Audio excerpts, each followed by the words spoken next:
Hello, this is The Bittersweet Life. If you're a fan of the show, write us a review and tell your friends about us. And if you donate at thebittersweetlife.net, you'll not only help keep the show going, you'll get a handwritten thank you note in the mail. And we will never forget you. Also, if you want to sponsor the show, contact us through thebittersweetlife.net. And if you're new, welcome. I'm Katy Sewell. This show begins in Rome, right after I quit my job as a senior producer for public radio and moved there. This was totally out of my character. My co-host is Tiffany Parks. She's a writer, author of Midnight in the Piazza, and she's my childhood friend. And she also moved to Rome, but over a decade ago. She flew there with no real plan and managed to stay. Don't be afraid to start way back at the beginning. I promise you'll be entertained. And don't be afraid to start thinking about how you might want your life to be different. We're all on this journey together.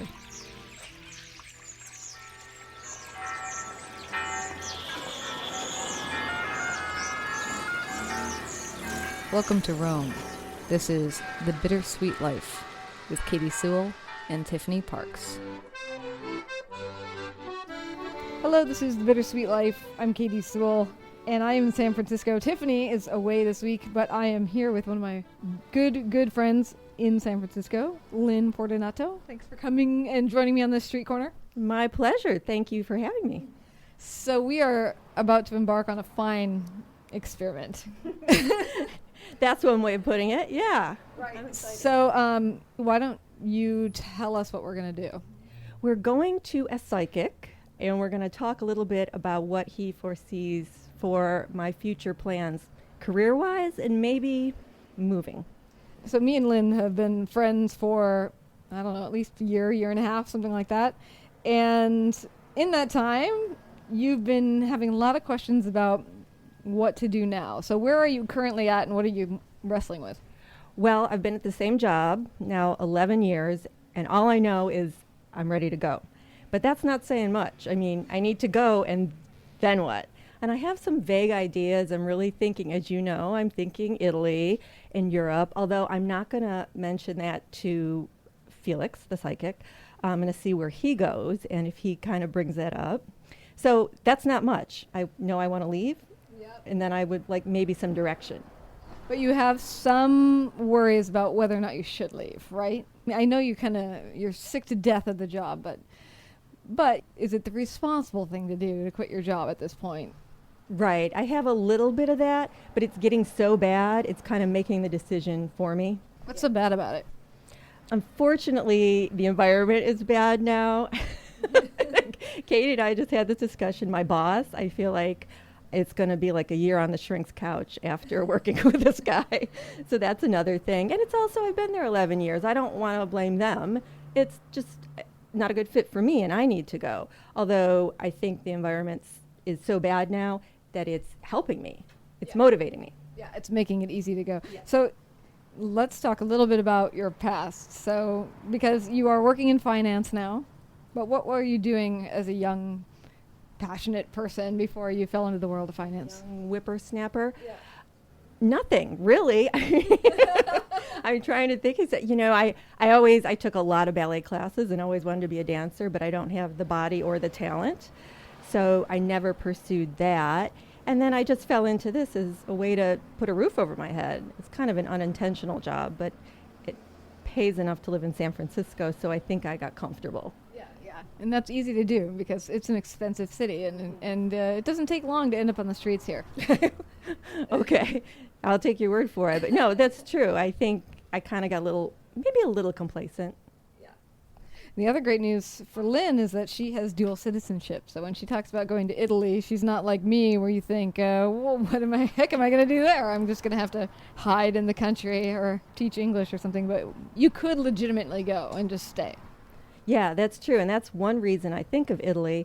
First of all, the cost of living is better than San Francisco, depending on where I go. But almost anything is better than San Francisco. But also, I could stay, because I have an Italian passport and I could come and go. And there's a lot of Europe I haven't seen, and it's really hard to get there from San Francisco. So it'd be a nice jumping off point. So we're going to the psychic today, in part because I was thinking it would just be fun to go see a psychic medium at some point, because a lot of people, I don't know how many of you listening, but a lot of people, when they are at massive turning points, look to other people for advice, and some people look to psychics for advice. I have only had one experience with a psychic.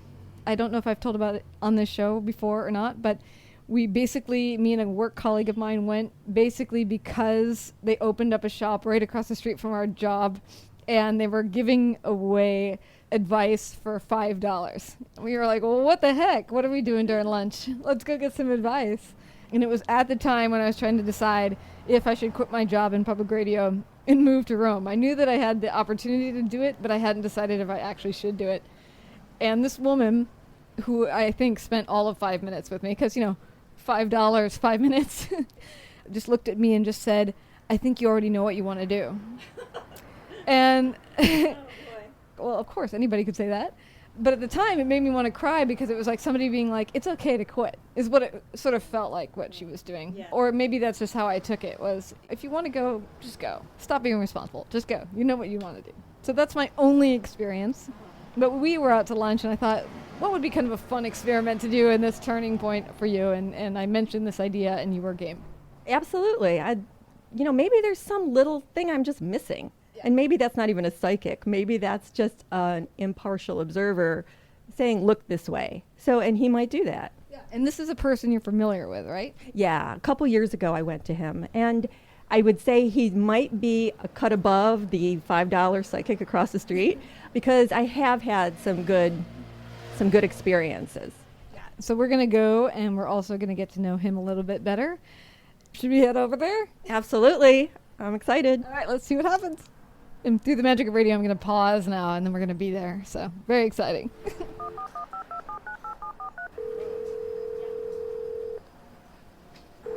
We're dialing in.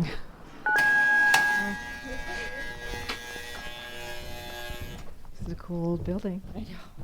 Very San Francisco, right? Yeah, very.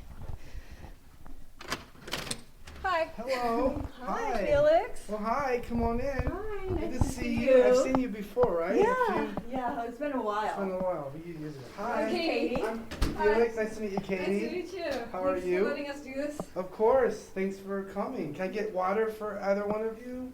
Water? Sure, I'll take some. Why Yes, not? please. Never hurts. Yeah, come on in and make yourself comfortable on the sofa. So here we are. Tell us who you are. Well, my name is Felix, and I have been working as a medium for 18 years now. Psychic medium, I can't forget the word psychic. Part of what I do is see things that haven't happened yet, so I have to put that in there. But I'm a medium, and I basically come between the physical person and the spirit, and I relay information. So when somebody thinks about a medium versus a psychic or a psychic medium, what's the difference for people who are laymen? Sure. Well, psychic, we all are psychic. We all have the ability to perceive. So psychic is perceiving information, whereas mediumship is receiving information. So there is a difference. And something my mentor helped kind of clarify for me a long time ago was that all mediums are psychic, but not all psychics are mediums. Okay. The ability to see things in the future does come with the ability to connect with spirit. Gotcha. Okay, so how did you end up getting interested in this in the first place? I was walking around a psychic fair at the Hotel New Yorker. This was in 2002, right after 9/11 happened. I was seeking answers. I was just trying to figure out why. I know I'm different. I know that I can see things and feel things, and I just want to know more about how it works. So I walked to this psychic convention, and I met this man named Hans King, and I went to his booth. Actually, he called me over. He says, "Come here, young man." And I was like, "Sure. Hi, how are you?" He says, "I want you to come to my class tomorrow, room 505. He's like, "You're going to promise to come?" And I said, "Sure." And I'm like, I don't even know what this guy does. So I'm going to go to this class. And then I read up on him. He's a medium, Hans King. And I said, okay, cool. I didn't know what to expect. I showed up. There was about 55 people in the room. I sat towards the front. He did a little talk about what he was going to talk about, spirits, and he connects to the spirit world. He left the room for about a minute and came back, and he felt different. And he went to someone, he read them. He says, "Who's Gladys?" And he goes, "That's my wife." And he said, "Well, your wife is with you. She wants you to know she loves you." And I'm just like, I started getting nervous. And I didn't know why. So he came to me. He says, "Hello, young man." And I looked up and he seemed like a different person. He says, "May I have your name?" And I said, "Well, at the time I went by Lee." He goes, "No, that's not your full name. What's your full name?" I said, "Oh, Felix Lee." He says, "Yes, you must use your first name in this energy. It's the full energy of you." He goes, "Do you know, Felix, you're a medium?" And I said, "Yes, I do. And I'm just sort of new at this." He says, "I know." And he continued to tell me things that nobody would ever know. Very specific things. And I cried. And it changed my life. And he says, "You're going to be bigger than me one day." And I was like, wow, that's kind of neat. Yes. And it was kind of like, he says, "There's spirits showing me a lot of money around you." And he says, "You're going to help a lot of people." And I just was like, everything he said resonated. I felt like I was supposed to do something important. I had a message to share with people. And he was validating all of it. It was life-changing. So you said that was in 2002? It was in March of 2002. So then how do you build yourself into a working medium today? Before that, I was actually doing readings on the side, just kind of like covertly, but he just came in and validated everything. So I'm sorry, your question again. No. Like, well, how do you build that into a business? Like him saying, this is I you. didn't even think about, I'm going to turn this into a business. I just thought I need to start like doing this and tell people about what I can do. And so I went through a period of another year. He would show up at the Learning Annex in New York City at this huge church, about 300 people. And I was having panic attacks at the time, so he didn't know that. But he decided to tell everybody at the end of the class. There was a man in the audience named Felix who was taking appointments, and I wasn't. And he just basically announced that I was a medium and that he should go up to me and sign up. And I was like, I was not prepared. I had a pen and paper to take notes for the class, but I ended up taking down about a dozen or so names and actually started doing my work right at that moment. I started getting a schedule together and putting them in a calendar, and I've never done that before. I'll never forget my very first reading came from that day. Yeah. Do you remember that person better than everybody else? Absolutely do. Yeah. Yes. Life-changing for me and for her. You can't tell us anything about that person, I though? really can't. There's too many very specific details that could be sort of researched that's very, very unique to that person. And that person's still in my life now. So I should mention, if you hear any banging behind me, that's the wind outside. It's also a very windy afternoon. So the heat, the wind, we are bringing it all together. all the elements. Yes. Yep. So one more question before we get started, and then maybe I might have some more at the end. You said that when you always sort of knew that you were a medium. How did you know that? Well, as a child, I used to see spirits. And What does that look like? Well, it likes like the half of a body floating around, floating across the room, people's heads coming out of open doorway. I actually remember when I was 11, I would watch TV, and then in the distance is a bedroom, and the door would be open. I could see people poking their heads out, and I'd be like kind of scared at first. So my parents would put a poster, they had a poster of Madonna up there, and once they put the poster there, I didn't see it anymore. So they would do things to kind of help me not experience certain things, but I would just still see things anyways, and spirits would talk to me in my sleep, and I would remember some of the things they were telling me as I woke up. And one of them was my grandfather visiting me after he passed. So that was the life-changing experience, I feel like, really helped me to be okay with, okay, Grandpa died, but he's talking to me now, so I really don't need to be afraid. What did your parents make of this? They cautiously listened to me, and, they were very open. They didn't tell me, no, you're not talking to grandfather. Had other family members say that, being brought up Catholic, of course. But they were very open and very inviting to let me tell them what I felt. And that actually, I feel, helped me. They believed me. After saying things to my father that he never told anybody, but only his father knew, that got him to really open up and say, wow, he must be really talking to my dad, because no one knows that. So I would say things just randomly, and who told you that? And I would be like, I don't know. And he'd be like, there's no way my son would know that. So Like what?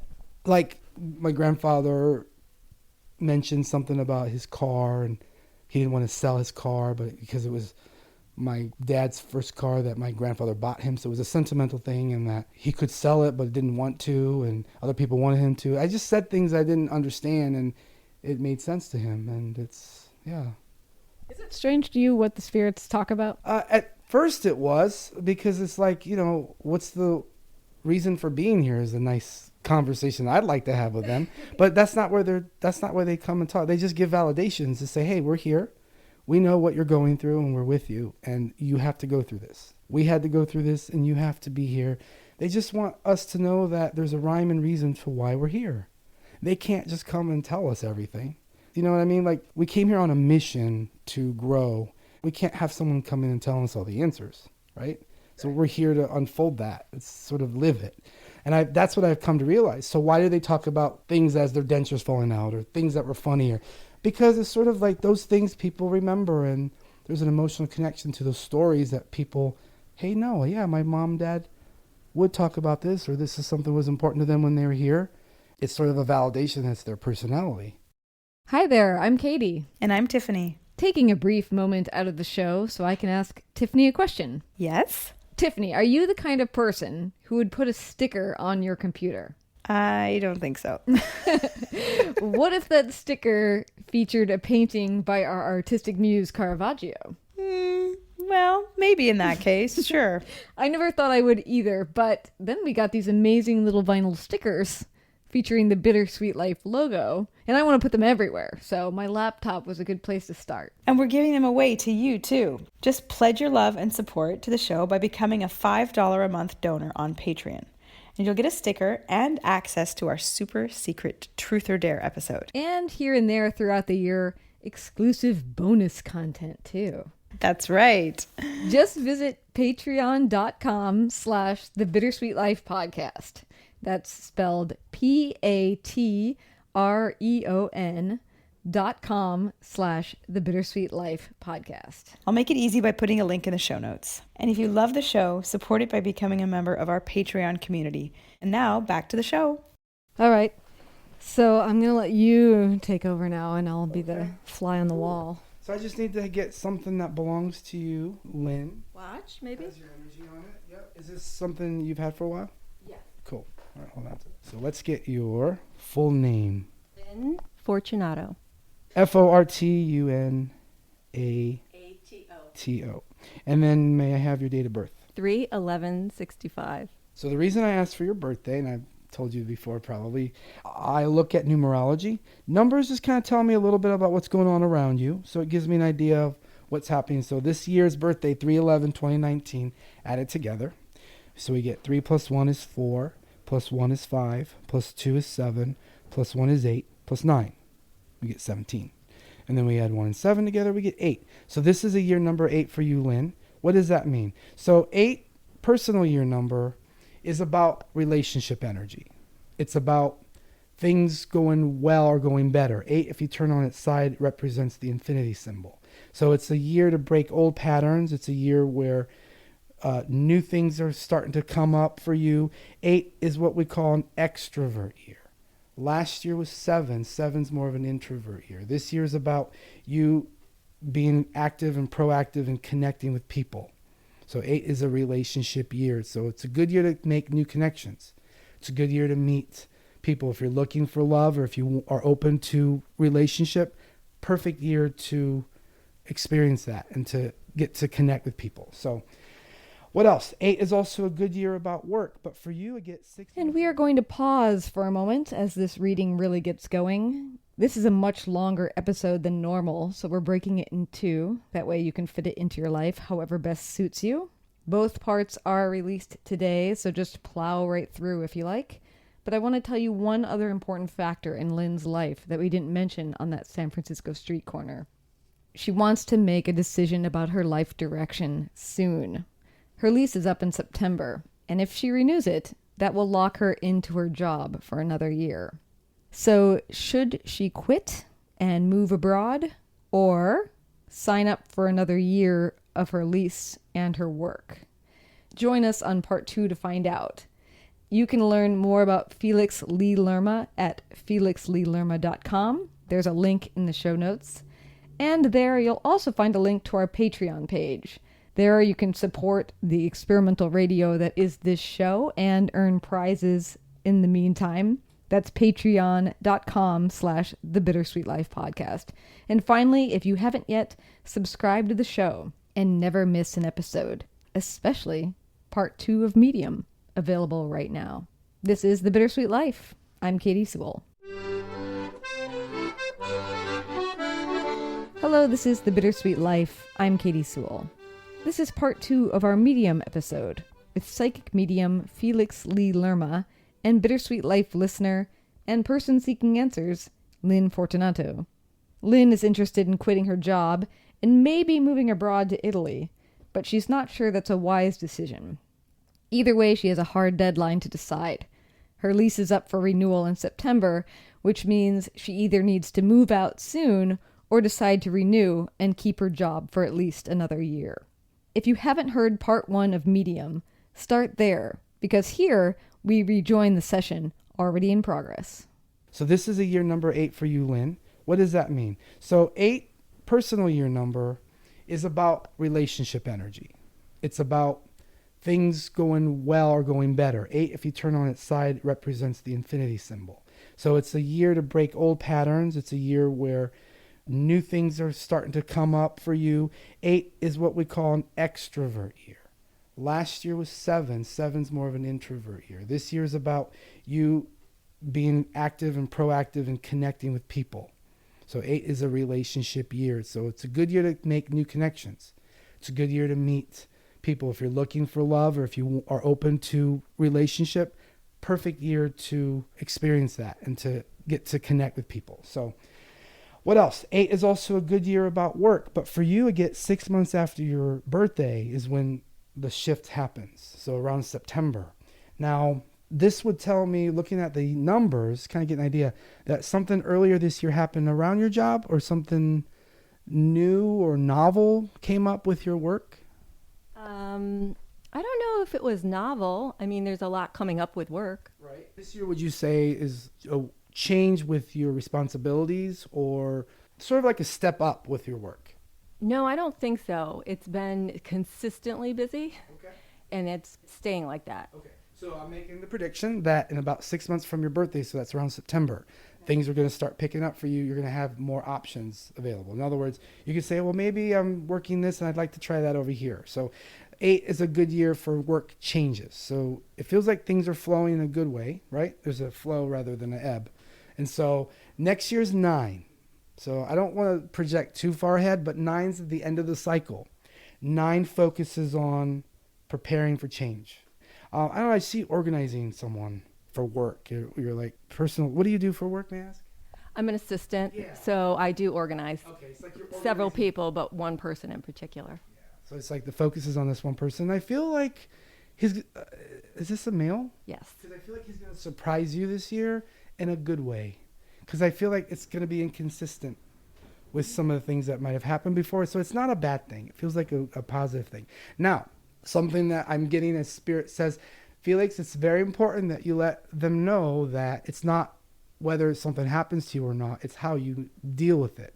So we all deal with negative things. And something that I've really learned in this 18 years of connecting with Spirit is that we all deal with negative things. It's not that we go through it. It's how we experience it. It's how we keep our peace with whatever is going on. And that's the key. So I don't feel like anything horrible is going to happen. It feels like an opportunity I feel like he's going to give you.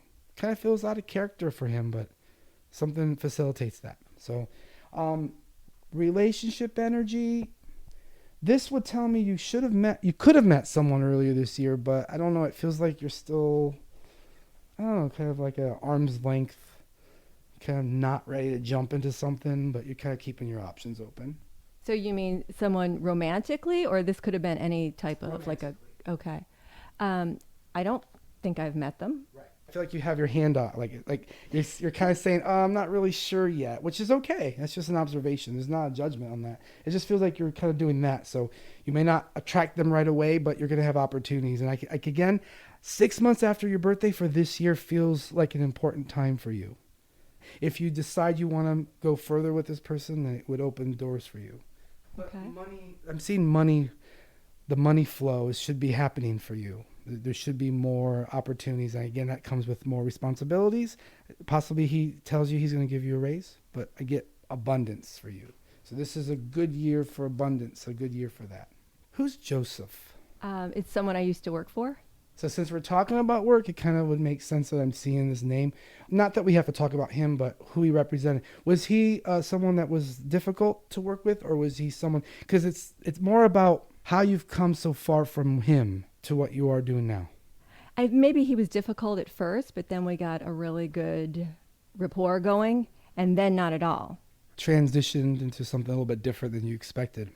I felt like it was a personal growing lesson for you, and you got good at dealing with him, or maybe you decided you don't want to deal with him at all. But I just feel like the Joes in your past are staying in the past. I feel like you're going to be attracting people to work with who are easier, people who are more in alignment with your energy. Yeah, that particular Joseph is deceased now. Okay. It's possible that he might be trying to talk to me. I don't know, but I just got that name really strong. Would there be a reason for him to apologize? He may think there is. Yeah. Well, I don't necessarily feel like he's apologizing. I just get the sense that you connected with him in a way that you needed to and that you learned from him. And it's a good thing. And I feel like that. I don't feel like I'm talking to him. I just got that name kind of out of the blue. But in connection to, oh, thank you. Now I do feel like he's saying, well, I want her to know that I'm helping her with her work now. She helped me. And sure, we hit some walls, but I want to help her now because he gets you. So I feel like you can talk to him now. He can actually help you. He seems like a father figure. I would say that we did have a really good, at the end, we were good friends. Yeah. And then who's Tony? Or Antonio, or A-N with a T in it? I don't know. So this is where I have to ask the person holding the microphone because I know I'm not supposed to talk about it. But would you understand who that an A-N-T name would be connected to you? Because when I'm around people, I get information about people who are around me. Well, I'm happy to. I don't know any ANT. Okay, so the ANT No. doesn't make sense. Not that pops to mind. Okay, No. so I'm still with her. Okay. So Lynn, But feel free to yeah, no, I feel like it's not someone past. This is not a spirit. This is someone living. And Anthony would be A-N-T. Anita could be. Remember that name. It's gonna come up with your work. Feels like this year, and it's a good thing. I get a green light with it, so it's like a positive thing. It's not a negative thing. It's like Anita, Anthony, Anton is a name that sounds like that. What's the New York City? Are you going back to New York to visit someone? I don't have plans yet. I'm seeing you going to New York in the fall, just to visit, specifically Long Island. Really? I don't know anyone, I don't think. I just see Long Island for some reason, some connection in Long Island. Do you have any questions you want to ask me? Yeah, I have some ideas. So can you tell me anything about what direction I should be heading in work-wise? You've mentioned how you work with someone. We brought up how you work for someone. And I feel like there's this desire to be free or have more freedom with your work. Not necessarily start your own business, but I kind of feel independent with you. Like you're kind of ready for some new things. You're ready for a new path in life. And looking at your numerology, 9, which would be next year, is about sort of that new path starting to show up. Because 9 will lead to year 1, which is new beginnings. So in 2021 is your new beginning year. So the fact that you're thinking about a new path, it's the right time. As far as your path in work, it doesn't feel like you're going to be an assistant to someone. And that feels like it's going to change in about a year and a half from now. So there's, like I said, the new opportunities show up might have to do with him saying, hey, maybe I can help you with this. He's, like you're mentioning to him, this is something I've been wanting to do. And he's like, well, I don't want to lose you as assistant, but I'm okay helping you on something. So this might be something that comes up. You're supposed to work, I feel like it's in your entertainment business. Really? Okay. It feels light, feels more entertainment. It's like there's a lot of happy people around this and you're part of it. And it doesn't feel stagnating. It doesn't feel like you're sitting behind a desk. It's like you're very active. But for some reason, I keep getting like it's entertainment industry. I don't know how long that's going to happen, but it feels like I get a 1.5 to 2 year time frame with that. Do you want to work in the entertainment industry? Not really, but I'm wondering if entertainment is just like a huge umbrella. To me, entertainment would be social media, fashion industry, television, broadcasting. That's to me kind of entertainment. It feels light. Doesn't feel like you're not working as a therapist. Right. Not there's anything wrong with that. Just for some reason, I feel like you don't want to sit and talk with people's problems. You like to be part of a solution and part of like a team of people. When I say independence for you, I don't mean you're going to break away and do your own business. You could actually. You have the ability, but I get that you're a team player and that you would work really well as like the leader or as a boss in your work. And it could be to do with marketing, but it's definitely in the field of entertainment. Okay, that's interesting. Like food and wine keep coming up too. I see you at a winery. Why am I seeing a winery? I don't know. You said that before a couple years ago. Okay. It must be. I mean, could that not even be career? It just could be. No. You like to drink? I was going to say, it could just be me at a winery. I would say, because we're talking about your career, I would say I think it has to do with that. We're on that tangent of a career. I keep seeing wineries around you for some reason. So maybe you work for a wine company or someone who's part of the marketing team. It feels like it's light. That's the feeling I get. I'm hearing someone talking to me. So there's someone who's passed that's here. Feels like a father figure that's passed. You understand that, right? I don't remember reading you. I don't remember anything with you because it's like I see so many people. So I have this father figure that comes in. I feel like he wants to help you with this new path in work, with your work. He wants to help you, your dad. I feel like he loves you, and there's this feeling of, I don't know if it's regret about the way he was when he was here, or this feeling of I didn't get to really fully know who you were, but now I know who you are, and I see you, and I'm proud of you. I just get that feeling. He comes from a big Italian family, your dad. Where's the 4 brothers and sisters come in? 2 sisters and a brother. Well, 2 brothers. Yeah. One deceased when he was a baby. Yeah. 2 brothers and 2 sisters. Okay. Yeah, it's him. I just feel him. He's very casual. He didn't believe in this when he was alive. I feel like he believed in God, but I don't feel like he ever went to a psychic. No, he probably didn't. He wasn't really religious, though. No. He was not, yeah. He was brought up in religion. I don't feel like he was religious, but I feel like he's spiritual now, and I feel like he's aware of the connection with you. You've dreamt about him before. Yeah, I think he's always been with me. Just asking him some questions here.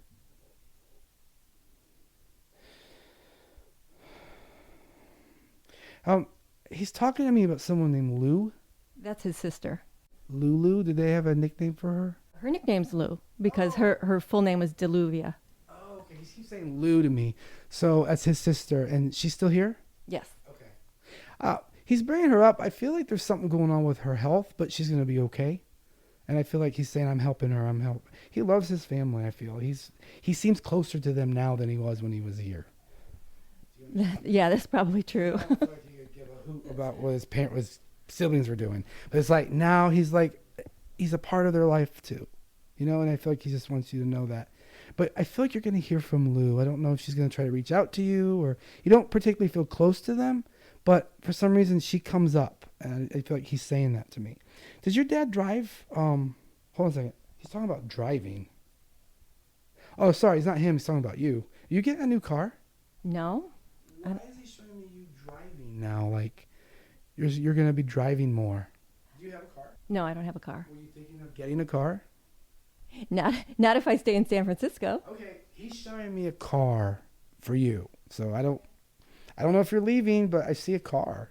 He's going to help you with this, and it feels like a good thing. He's like, yes, this is the best car you can get. Like he's got a specific car in mind. Do you like cars? Not that much. Not that I know of. Well, I just feel like he's trying to tell you there's a car coming into your life. I don't have a car. We don't need a car in San Francisco, right? No. But I feel like this is not just literal, because I do feel like it's literal. It's also symbolic. Car meaning you're going places, you're driving, you're getting out. And I have a feeling the car is connected to your work. Okay, that's interesting. Napa, Sonoma, you're going to be driving up to Healdsburg, something up there. And you're going to have fun. It's like a lot of fun for you. That sounds good. I'll take it. Do you know also someone named Stephanie? Or Steven is an S-T-E name. I know it's Stephanie. Who's Stephanie to you? Because that name just popped up. It's one of my boss's wives. It feels like you're going to have an opportunity to get to know her more, or I don't know. It feels, again, like a positive thing. And that name you're going to hear a lot. over the next few months. I don't know what, but it feels like it's not a bad thing. It's a positive thing for you. Real quick, is that person's, so Stephanie's husband, are you helping him more now, or okay, there's something about you might be helping him more or helping him with his family or something to do with that. Okay. Hello, I'm Tiffany. And I'm Katy. Breaking into the show really quick so I can ask Katy a question.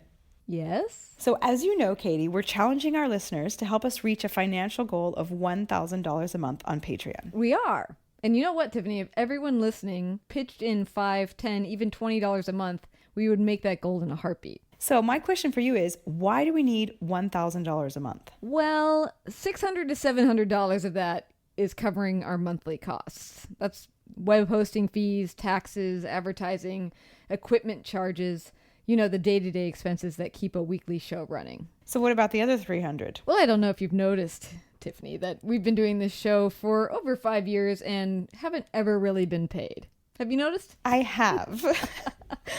Well, I'm hoping that the person listening to my voice right now will love the show enough to wish that their hosts got paid for making it too. So $150 a piece seems like a modest start, don't you think? I think it would be great. It would. So if you love the show, please support it and all the hard work and effort that goes into making it. Netflix can survive without you. We can't. So visit patreon.com/the Bittersweet Life podcast and become a donating member of our community. That's patreon.com/the Bittersweet Life podcast. I'll put a link in the show notes. And now, back to the show. Let me ask your dad something since we got him here. I like to say, hey, can you tell me more about what your daughter's asking about? Can you show me more things than I can see? So I'm just asking him. But I like your dad's energy. Did he like drinking? Yeah. Because he's showing me a glass of, what's that called? Scotch, or a glass of hard liquor. He likes scotch. Yeah. And he's just showing me he's sipping it casually. He didn't have a problem with it. He's just sitting here sipping it casually. He's a thin man. That's the way he wants me to see him. He was pretty thin until the very end, yeah. He's healthy now. I just feel like, there's something about the drink he's showing me. I don't know if it's the alcohol industry or wine. Again, I keep getting that whole thing is theme around you too. John's a common name, but who's John?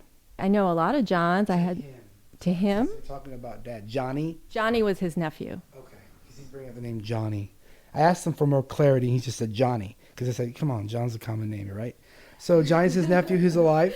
Johnny's not alive. Okay, so then that would be your dad's way to acknowledge Johnny's with him.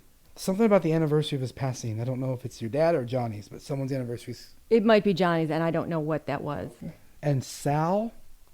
Hold on a second. Sal or Sally? Sally? That one I don't know. Okay. I'm just asking him, can you show me why you said that name? Sally is a female, so it's not a male. I was asking him, is this a male like Salvador? No, it's a female, Sally. A name of someone who's also living, not connected to your dad, but someone that's supposed to be connected to you. Feels more like a friendship, more than it does to do with work. So I have to say to you, Lynn, I feel like you're supposed to meet a lot of new people around the latter part of this year. And that is going to be sort of what opens the door for a possible relationship for you. That's great. Makes sense. I hope. Right on. Right. No. So it's all good. You have any specific questions you want to ask or topics? I do. What about location? Do you see anything? In terms of where you're going to live, where you want to live? Yeah.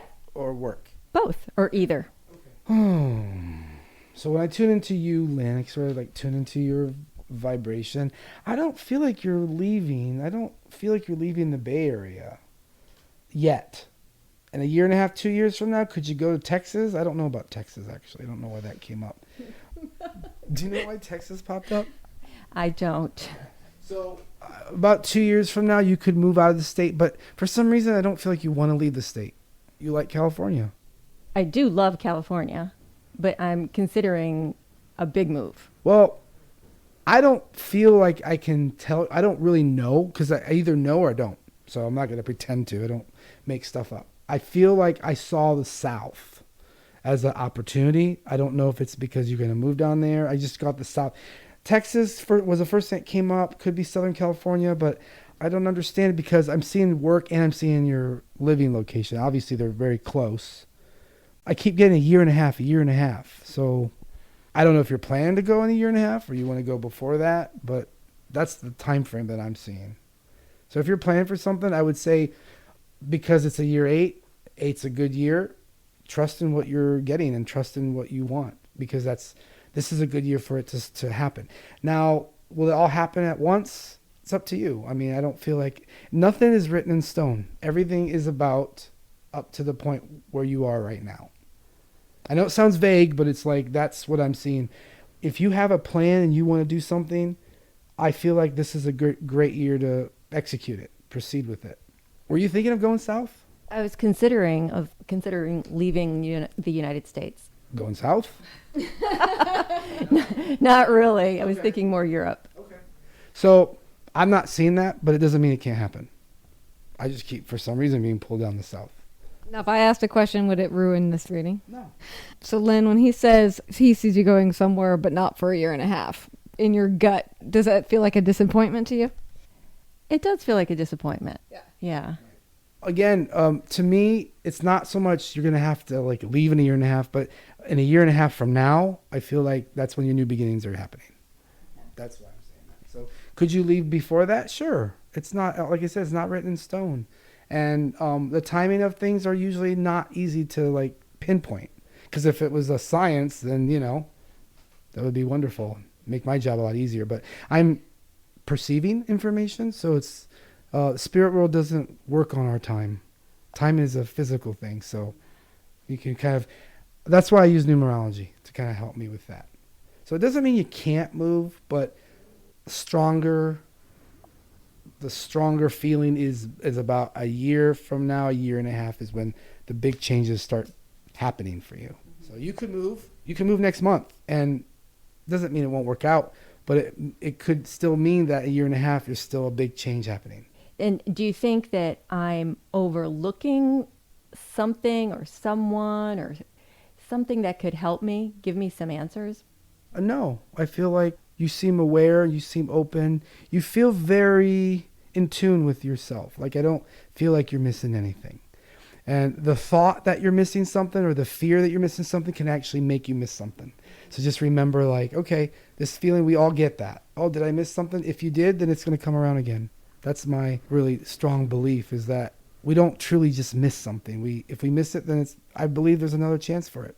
The bus comes around again. And I think if you have that kind of attitude that it's going to happen for me, then it will. One thing the Spirit helped me, I'm going to share this story with you. I'm going to Lilydale in a few months to teach a course. I'm going to be doing readings. Lilydale is a town that talks to the dead. It's in upstate New York. When I first went there about 20 years ago, I was really young. I was 23 years old. And I signed up to do readings for the inspirational stump. And that's where mediums stand up on a stump, or they used to stand on this tree stump and speak to about 50, 60 people. It's out in the middle of the woods. So I signed up to be a guest medium, to do readings, to do service, right?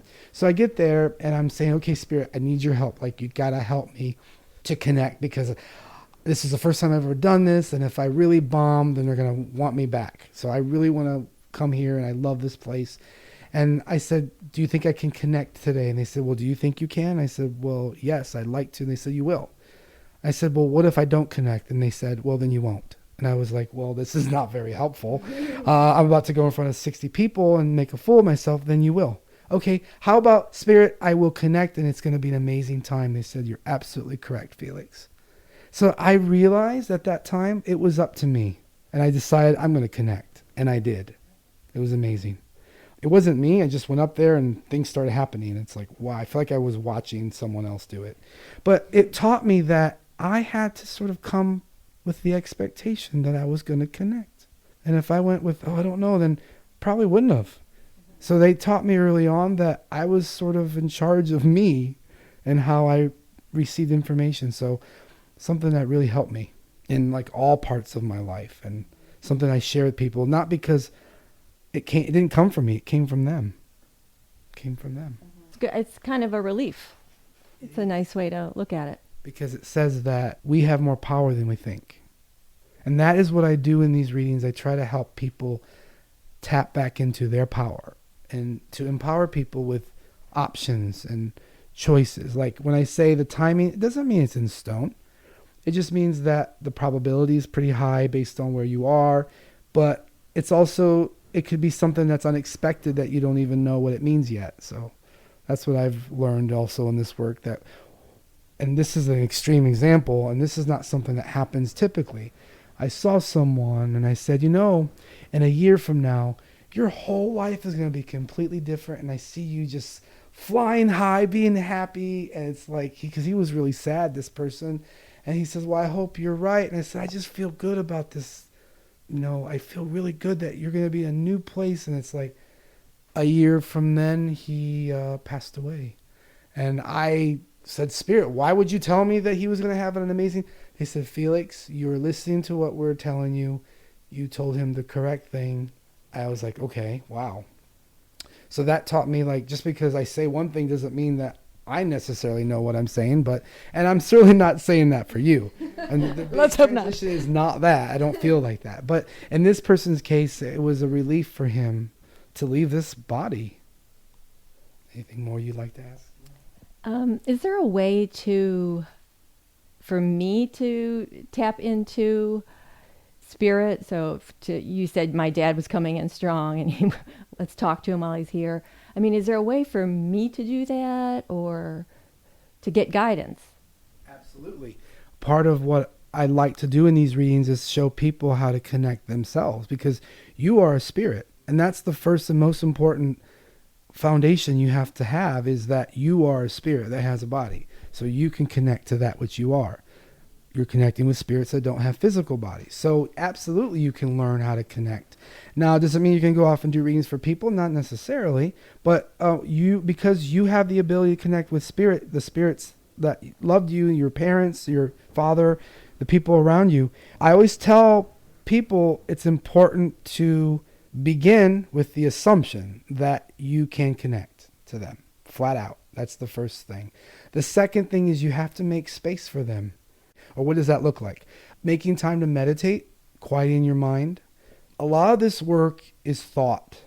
When I clear my mind and after I meditate, I'm preparing to receive from outside of me. In other words, I'm actually making space for my mind to sort of be open to the thoughts and impressions that come to me.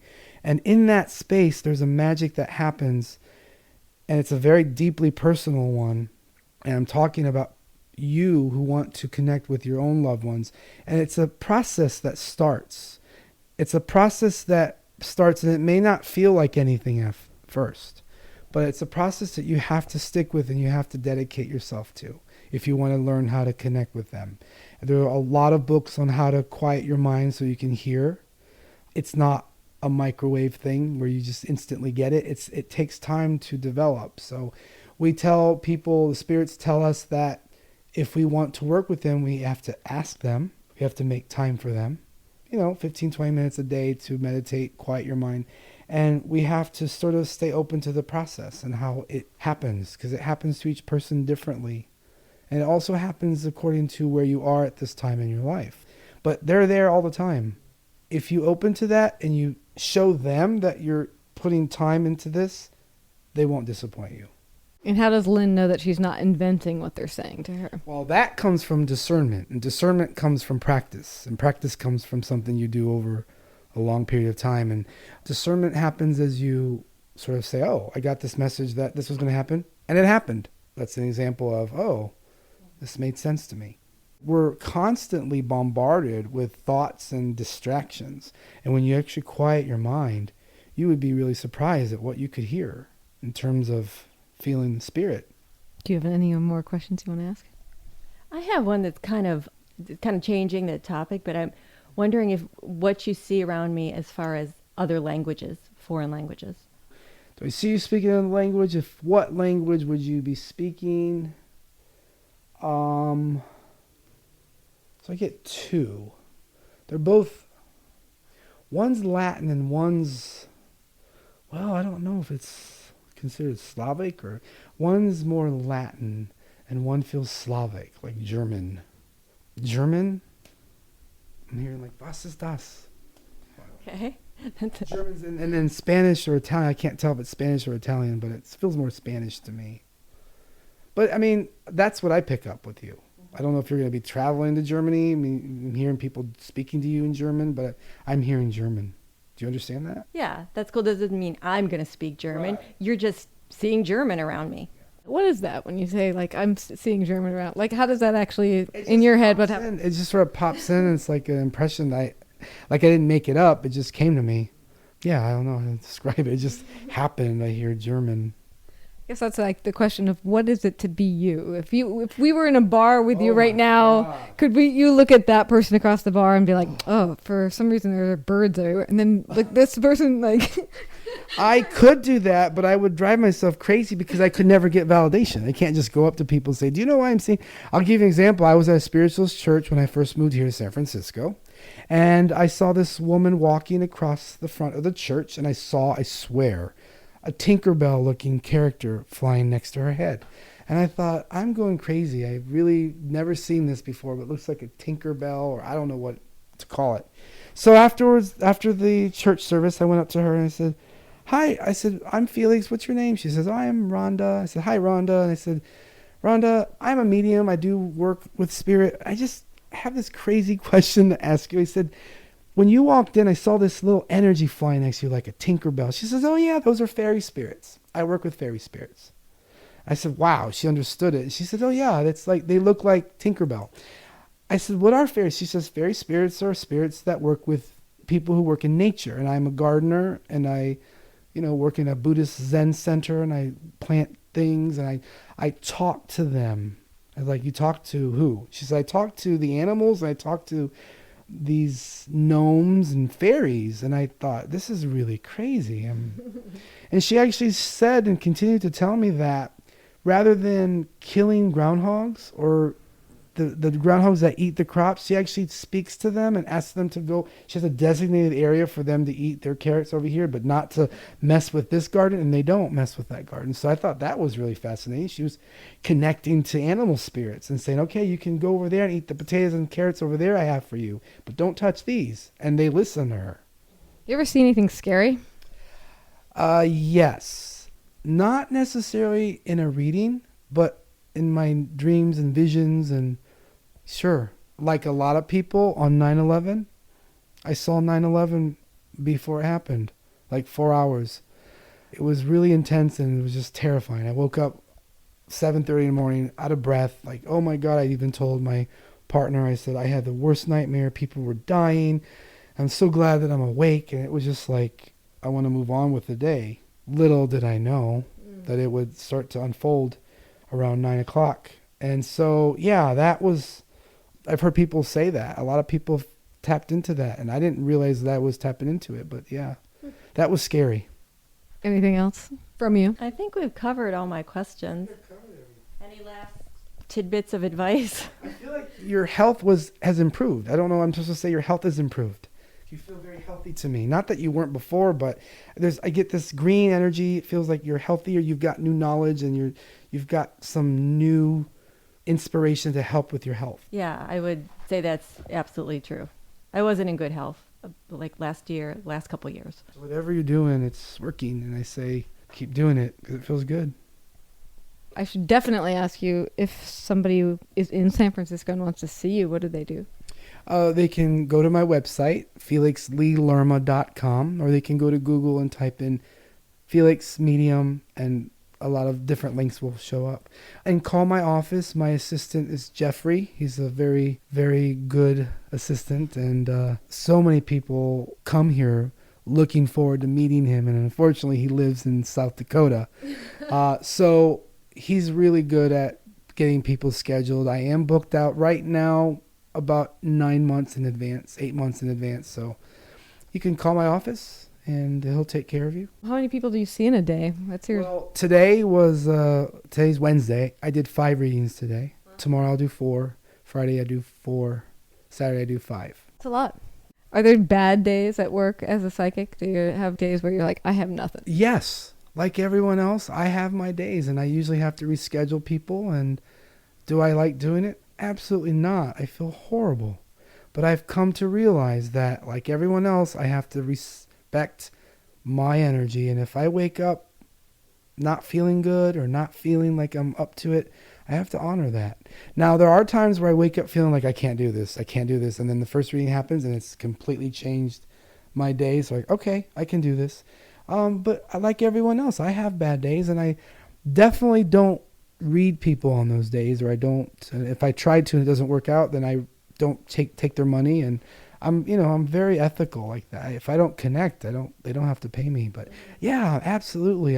That's been my kryptonite, is telling someone, listen, I can't connect with you today. And for someone who's waited 6 months, it's hard. But what I do for them is I get them in either the next week, or I'll find time for them. I don't make them wait another 6 months. My one other question, because it's something that comes up on this show again and again and again, and Lynn knows as a listener, is that it's kind of just tapping into that one, things come back around again. One of the most common questions we get are people wondering, is it too late for me? Like, I should have done this dream 10 years ago, and now I'm too old. I have too many responsibilities. Or it seems completely impractical. Never. It's never too late. And I have clients who've come to me 48 years old, 49, 50 years old. And I say, Spirit, show me you're just starting at 55. And what? And then 55 rolls around and boom.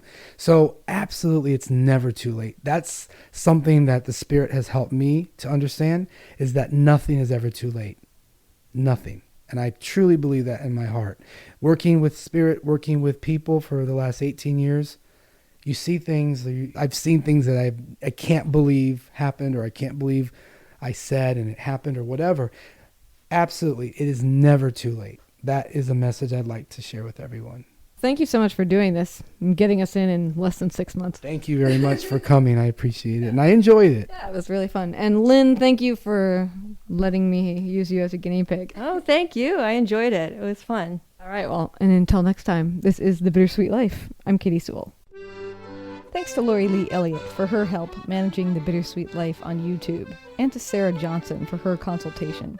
Our logo is made by Jody Rick at the Lost Laboratory, with painting assistance by our muse, Caravaggio. You can find us on Instagram, Facebook, and Twitter. Just search for The Bittersweet Life Podcast. And if you haven't already, please subscribe to the show. That way we're here for you every week, both on Monday and now on Thursday.